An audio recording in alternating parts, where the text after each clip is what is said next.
Sobrang init dito sa Japan, guys. Punta natin yung tinanim natin yung nakaraan. So sa mga hindi pa pala nakaalala, yung may tinanim tayo dito na bell pepper at saka yung kamatis. Kawawa naman yung bell pepper natin, guys. So, sobrang init kasi. So yung kamatis natin ang payat-payat. So, mamumulaklak na tong kamatis natin na ito. Wow, mamumulaklak na. Naalala ko pa nakaraan, nagtanim pa ako dito. So pa-suggest naman, guys, organic kasi siya, guys. Ginagawa kong pataba yung mga balat ng saging na kinakain ko lang na saging. Tapos ang init, plano ko sanang lagyan dito ng net, oh.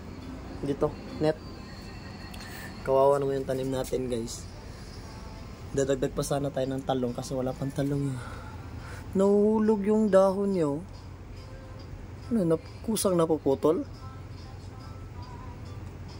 Hindi ko naman pinaputol to. Kusang napuputol yung mga dahon niyo.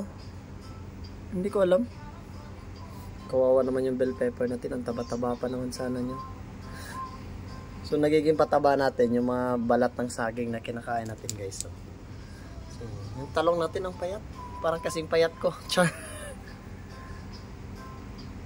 Ano pa yung sunod na itatanim natin dito, guys. So guys, hope na mamunga na yung bell pepper natin para makalibre na tayo. Tsaka kamatis.